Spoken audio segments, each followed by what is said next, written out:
Hello, कैसे हो साथियों? आप सब, आशा करता हूँ कि आप सब ठीक ही होंगे।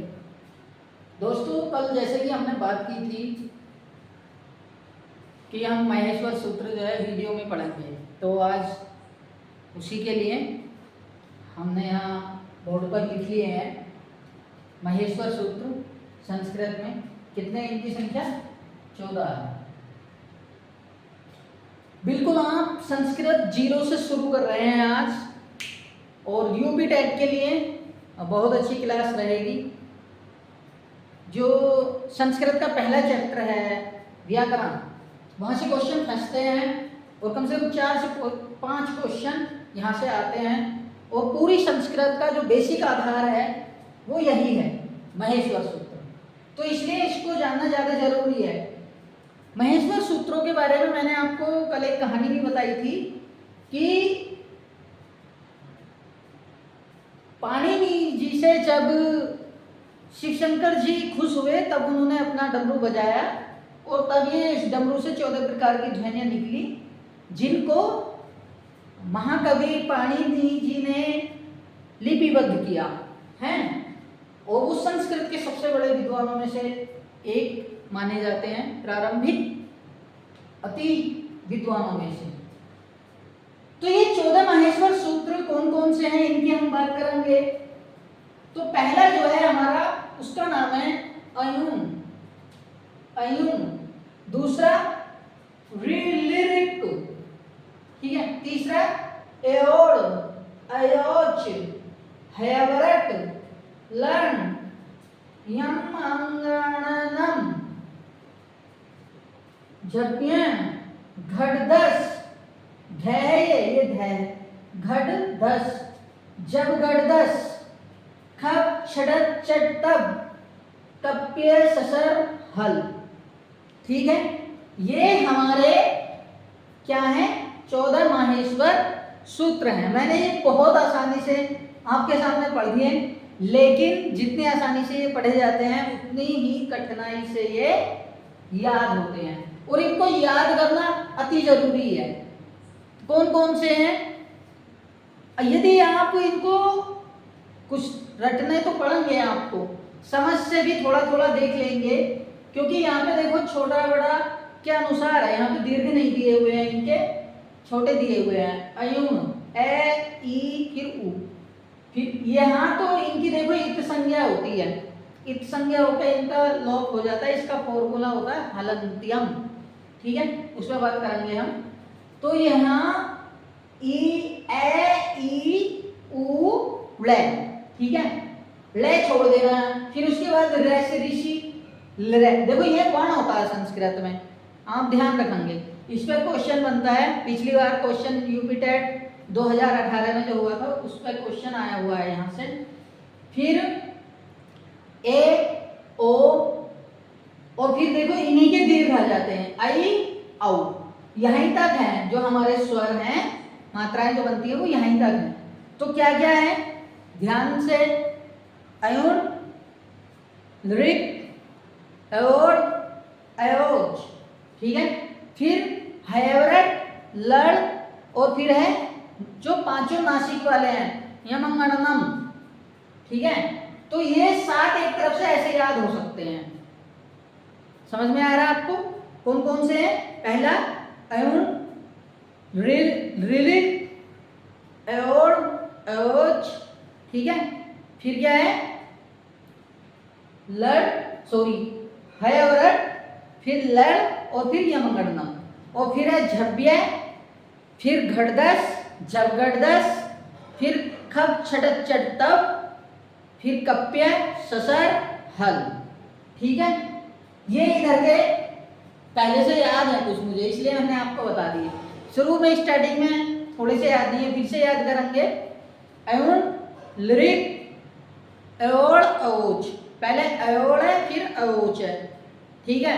फिर अओज के बाद जो है यहाँ तक हमारे जो है स्वर पूरे हो गए हैं, तो फिर व्यंजन शुरू हो रहे हैं। हैवरट, हैवरट, फिर लड़, फिर यमंगणनम, फिर झब्य, फिर घटदस, फिर जब घटदस, फिर खप छटत चट तब, फिर कप्य, फिर ससर, फिर हल। तो आप ऐसे याद कर सकते हैं। और इसमें याद कराने वाली बात मैं और बता देता हूं आपको। देखो यहाँ पे तो हमारे ये व रे आ गए हैं, ये व रे ले क्रम से आ गया, ऐसे आप याद कर सकते हो। ठीक है का बताएंगे हम। है इसमें दो जगह आता है, देखो एक है ये है, एक है ये है। ठीक है, और कोई सा भी वर्ण इसमें दो जगह नहीं है। तो क्वेश्चन ये बना सकता है कि महेश्वर सूत्रों में कौन सा वर्ण दो बार है ना? तो है, एक और था, हाँ एक ये है, देखो उड़े ओड़े। ठीक है, ये भी दो बार है। समझ रहे हैं दोस्तों? तो दो ही लोग दो बार आए हैं, एक कौन सा है रे, और एक कौन सा था है। ये ध्यान में रखनी है आपको, याद आपके हो चुके हैं। मैं दूसरा तरीका बता रहा था।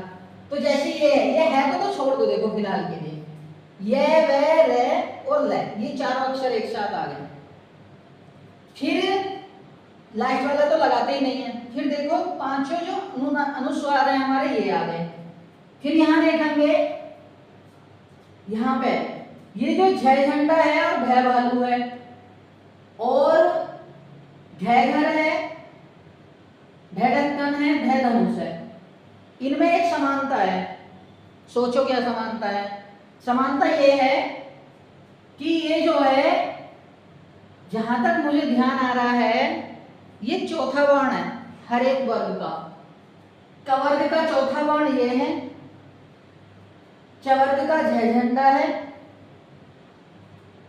टमाटर का ढक्कन है, और मतलब तवर्ग का धनुष है। ठीक है, और पवर्ग का भय भालू। तो ये चौथा वर्ण है इन दोनों में, 8 में और 9 में। समझ रहे हैं? यहां देखो, यहां पे तीसरा है, 5 है, 1 2 3 4 5 और 5 ही अक्षर होते हैं। तो ये उनका पांचवा चौथा अक्षर है ना, चौथा नहीं सॉरी तीसरा अक्षर है पंचम वर्गों का, जब गढ़ 10। ठीक है, ये दूसरा है, देखो ध्यान से, खप छटत है ना, खप छठत यहां तक आ गया। फिर ये पहला चलेगा, चटत कप ये है ना, कै पहला, पै पहला, च पहला, ट पहला, त पहला, ये दूसरे वाले हैं। मतलब चौथे से शुरुआत हुई, फिर तीसरे पे आए, फिर दूसरे पे आए, फिर इसी में जुड़ गया पहला, फिर तीनों से आ गए, सकार बोलते हैं इनको, ससर और फिर हम।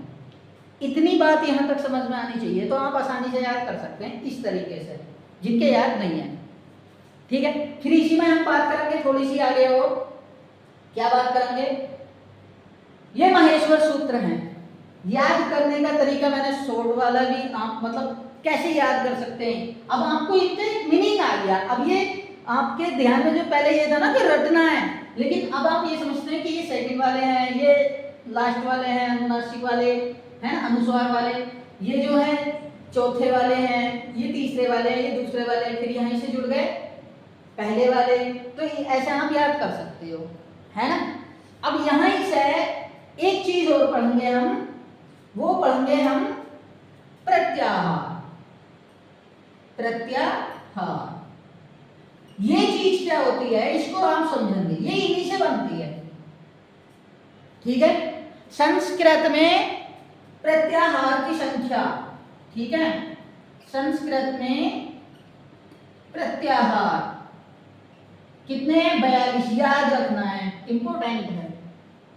फिर पाणिनि ने जो लिखे हैं, उन्होंने 41 लिखे हैं। समझ में आ रही है बात? पाणिनि ने कितने लिखे हैं, 41 लिखे हैं।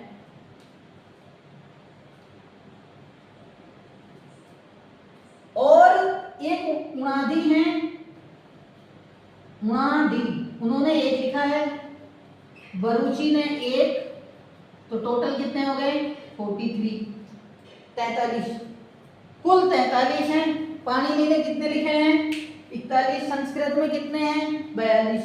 कहां से क्वेश्चन बनता है, ये वाला बनता है,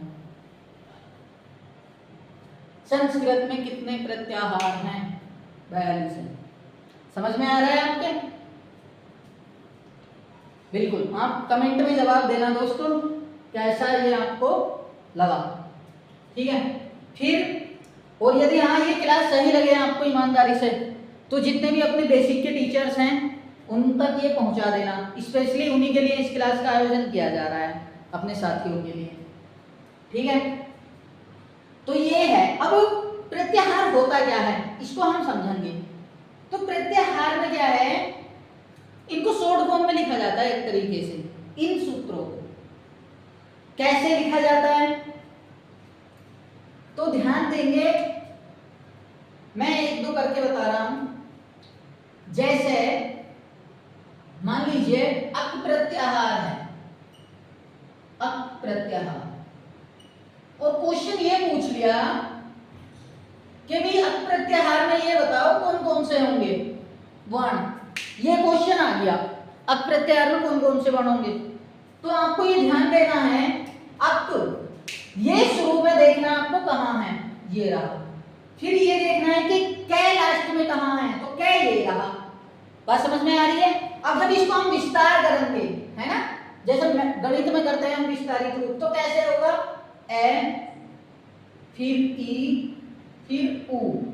अब ये जो लय है इसकी हो जाएगी इत संज्ञा होकर के इसका लोप हो जाएगा हलंत्यम सूत्र के द्वारा, ठीक है। ये ध्यान रखना है, प्रत्याहार में अंतिम जो वर्ण है, हलंत्य वर्ण है, इत संज्ञा होकर के उसका लोप हो जाता है जब हम इसको विस्तारित रूप में लिखते हैं। इसको नहीं लिखते हैं तो लय को छोड़ देंगे, फिर क्या आया री, फिर क्या आया लिरेन।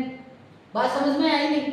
अब इसके बाद में कै नहीं लिखना है क्योंकि कै की इत संज्ञा हो जाएगी, और इससे आगे हम जाएंगे नहीं क्योंकि हमारा था कै तक। सपोज यदि अच प्रत्याहार होता, क्या होता, अच प्रत्याहार, प्रत्याहार, ठीक है, इसको देखेंगे यहाँ। तो अच प्रत्याहार में क्या है, कैसे देखो, अच कहाँ है, ऐसे शुरू है चै पे खत्म है, तो इसके बीच के सारे लिखने हैं। कैसे देखो, हम ए ई उ, लय नहीं लिखा जाएगा, एक संज्ञा होकर लोप हो जाएगा, फिर री, फिर लृ, फिर ए, फिर ओ, ठीक है, ओ, फिर आई, फिर औ। चै तक लिखना, चै लिख ही नहीं सकते, समझ रहे हैं आप क्यों नहीं लिख सकते, ये आ गए हमारे। और ध्यान से यदि आप देखो तो यही जो हमारे अच हैं यही हमारे स्वर भी हैं, तो समझ में आ रहा है, यही हमारे स्वर भी हैं। ध्यान से देख लो अच वाले। तो ये हमारे इस प्रकार से, जैसे ये मैंने अक बनाया, अच बनाया, आप भी बना सकते हैं। देखो आप ऐसे भी बना सकते हैं, ए और लय, अड़ प्रत्याहार बना सकते हैं नहीं, और इड़, इड़ प्रत्याहार आपने वो पढ़ा होगा यण संधि, तो यण संधि में आप पढ़ते हैं उसका फॉर्मूला इकोए अड़ची, तो इकोए में इक प्रत्याहार होगा, ई ये रहा और क्या ये रहा, इक प्रत्याहार बन गया। तो इक प्रत्याहार में कौन कौन से होते हैं, देखो ध्यान से, ई उ और फिर री और फिर लृ, यही तो हुए इक प्रत्याहार में। और तुमने देखा होगा यण संधि में जब इनके बाद में असमान स्वर आता है, मतलब इनसे अलग आए, तो ई का य, उ का व, ऋषि का र और लृ का ल हो जाता है।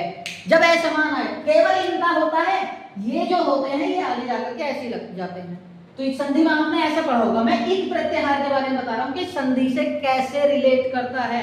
आपने पढ़ा होगा दीर्घ संधि का फॉर्मूला अकह स्वर्ण दीर्घ, तो अक प्रत्याहार ये वाला, अकह स्वर्ण सवर्णे, अकह सवर्णे दीर्घ, ठीक है, ये पढ़ा होगा आपने फॉर्मूला। तो अक में कौन कौन से हैं, ए ई उ री लृ, और जब अक में यही तो है सवर्ण, जब इन्हीं